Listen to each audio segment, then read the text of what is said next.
асуулт асууна. За ер нь ковидын нөхцөл байдал авч байгаа арга хэмжээ түүний хэрэгжилт үр дүнгийн тал дээр их хурлын гишүүний хувьд ч нэгэн болгон байнгын орны даргын хувьд ч төр хорооны гишүүний хувьд ч үнэхээр анхаарч ажиллаж нөхцөл байдлыг маш сайн мэдж байгаа. Тэгээд үүрэг даалгавар маш их өгдөг, бас хамтарч ажилладаг, хариуцлага үр дүнгийн тал дээр бол үнэхээр шүүмжлэлтэй юмуд байгаад байна.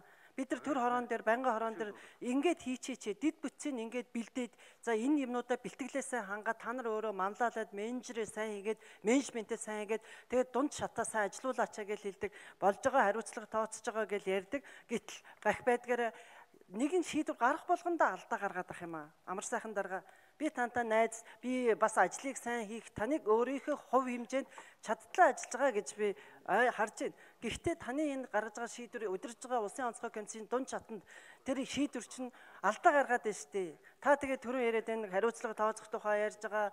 Хариуцлага бол одоо ингээд тооцоод байгаа гэж яриад ах юм. Хинд одоо хариуцлага тооцож ямар үр дүн гарсан юм? Та нэг энэ тодорхой хариулт өгөөд тааж.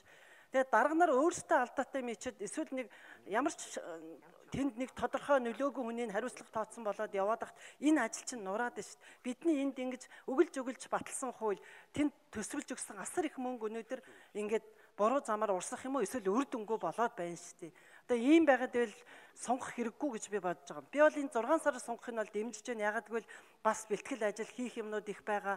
Төсөв хөрөнгө мөнгө хүний нөөцгээд тийм учраас 6 сараар энэ сонгохыг нь бол дэмжиж байна.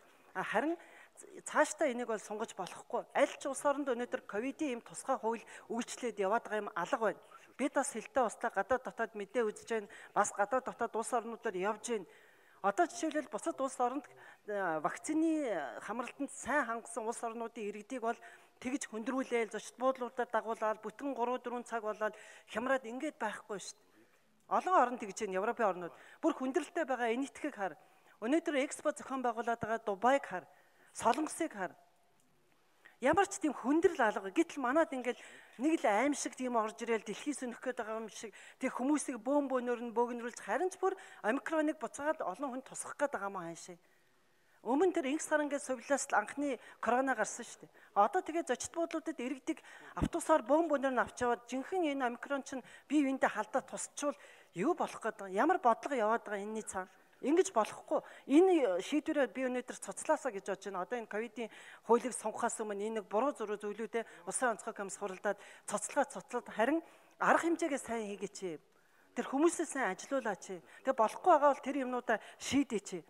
Би бол түрүүн Ганбаатар гишүүний нэг зүйлд бол санал нийлэхгүй. Ягаад гэвэл эрүүл мэндийн яам мэдээж нэг ч хүнийг өвдүүлэхгүй төлөөлөө ажиллах нь зүүн хэрэг шүү дээ. Өвдүүлэхгүй байж ижил улс орон Монголд энэ өвчлөл бага учраас энд хөрөнгө оруулалт хийе гэж гадаадаас хүмүүс орж ирнэ шүү дээ. Тэгэхээр ганц эрүүл мэндийн салбарын энэ ковид зарцуулагдсан юм шиг бол биш. Би бол эрүүл мэндийн салбарын байдгаар бол ажлаа бол сайн хийж байгааг гэж харж байгаа. Харин нэг зүйл дээр асуудал байна. Энэ юу юм гэхээр төсвөлсөн хөрөнгө мөнгөний зарцуулалт, үр дүн үзүүлэлтээр түрүүн жавхлан сайдын хэлж байгаатай би санал нэг байна. Өнөөдөр яг үндэ эрүүл мэндийн даатгалын сан хоосорсон байна.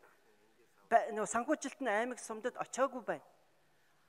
Яг тэгвэл энэ нөгөө нэг ор элдв гинтийн юмч гэдэг юм уу янз янзын ямар хөрөнгө мөнгөний явцсан. Тэгээ энэ дээр хяналт шалгалтын ажлууд хангалтгүй байгаа учраас энэ дээр бид бол хяналтаа тавих ёстой гэж бодож байгаа. Ер нь энэ ганц эрүүл мэндийн салбарч яамч биш. Олон газруудад энэ ковидын хуулийн дор төсвийн захиран зарцуулалт нэлээд тийм одоо үрдэн муутай ач холбогдол багтаа тийм юмнууд бол байгаад байгаа нь бол худлаа биш ээ үнэ. Тиймээс энэ юмнууд дээр харин бид яаж 34 хүн бид хариулт хангалтгүй гэж үзүүлнэ гэнэ товч байгаа. Гэхдээ хариулт өгөөгүй байна шүү дээ. Тэгэхээр болохгүй шүү дээ. За 85.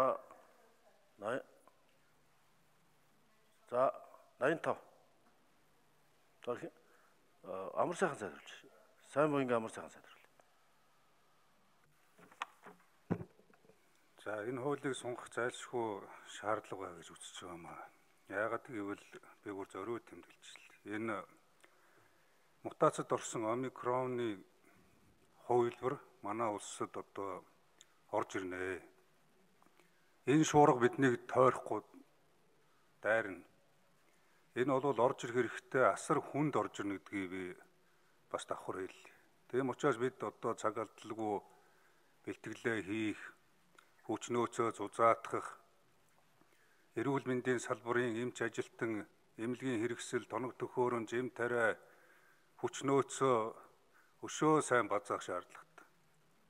Тийм учраас энэ хуулийг сунгаж байж бас цааш нь энэ хүнд үеийг хохирлохтой даван туулахад та бидний оролцоо энэ дээр илүү байх ёстой гэж одоо үзэж байгаа. Нэгдүгээрт. Хоёрдугаарт бол хариуцлага тооцох тухай асуудал ярьж байна. Мэдээж хариуцлага алдчихж байгаа. Би оюун чимэг одоо гишүүнтэй нэгэн бодлогын байнгын орган дарагтай санал нэг бий. Дунд доод төвшөнд ялгаагүй, дээд төвшөнд ялгаагүй. Бүх шатанд хариуцлагын асуудал байгаа. Бүх шатанд ажил үүргийн уялдаа холбооны анхаарах асуудлууд байна. Ажлын ур чадварын асуудлууд ч байна. Сэтгэл зүтгэлийн асуудал ч байна. Хариуцлага тооцож байгаа. Засгийн газар дээрч тооцож байгаа, ярьж байгаа, цаашдаач тооцсон, одоо ч тооцож байгаа. Өшөөж илүү тооцох асуудлууд дэр нь цаашдаа яригдана гэж бодож байгаа. Төсөв санхүүтэй холбоотой асуудал яг одоо өнгөрсөн хугацаанд бид энэ вакцинжуулалтыг маш сайн хийсэн тулдаа улсын их хурлаас энэ ковидын хуулийг баталж өгсөн одоо эрх үүргийн хүрээнд сангийн яам төсвийн зохицуулалтыг хийж төсвийн одоо хязгаарлалтыг дагуулахгүйгээр төсвөөс одоо дагуулахгүйгээр шаардлагатай арга хэмжээг авч эм тариа хүч нөөц болцоогоо зөв хуваарлж эрүүл мэндийн яамд ажиллаж ажилласны үр дүнд бид 45 мянган иргэнэ амь нас эрүүл мэндээр хохирох, амь насаа алдахаас өртсөн сэргийлсэн ийм үр дүн гаргасан гэж үзэж байгаа. Энэ бол вакцины үр дүн.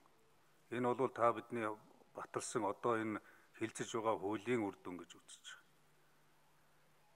Манайд бол гадаад улс оронтой харьцуулбал бас харьцангуй өөр. Мэдээж хөгжингүй улс орон эрүүл мэндийн салбар нь хөгжигдсөн, эдийн засаг нь хүчтэй, ахуй орчин, аюул эрсдэл багтаа улс орн бол манайхаас тус өөр орчинтойг та бид бүгдээрээ мэдж байгаа. Манай улс бол онцлогтой.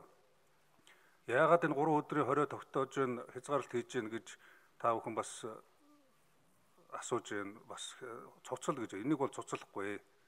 Харин хизээ гэдэг нь бол өнөөдөр тодорхойгүй. Хэрвээ эрсдэл бага бол ойрын хугацаанд бид удаахгүйгээр энэ 3 хоногийн хязгаарлалтыг одоо цуцлах боломжтой.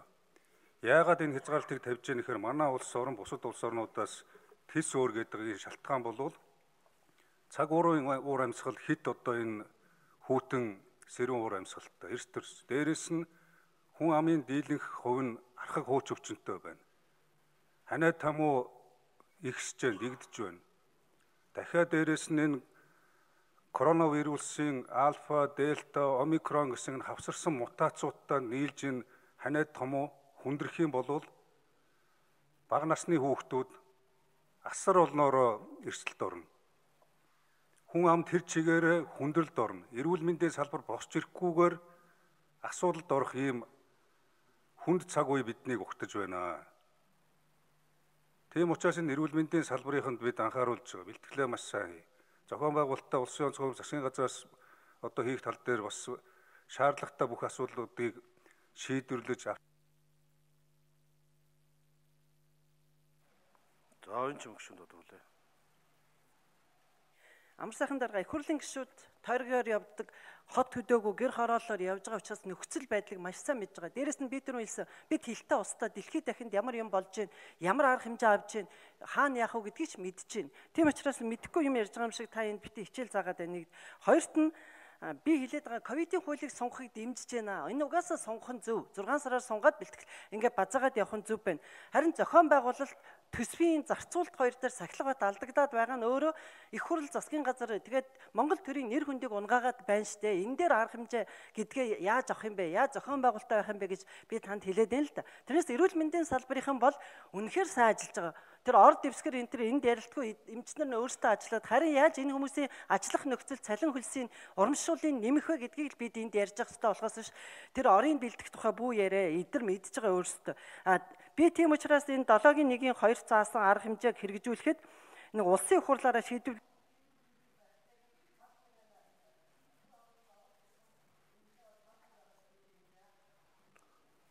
Жохосоо төсвийн тодтгол хийхтэй бол энэ чинь харин төсвийн тодтголыг тойрж гарч байгаа давуу байдал болгож байгаа заалт шүү дээ. Улсын хурд оруулж ирж шийдвэрлүүлж. Төсвийн тодтгол хийх болох юм бол тодтгол хийх улсын хурд оруулж шийдвэрлүүлэх гэж байна.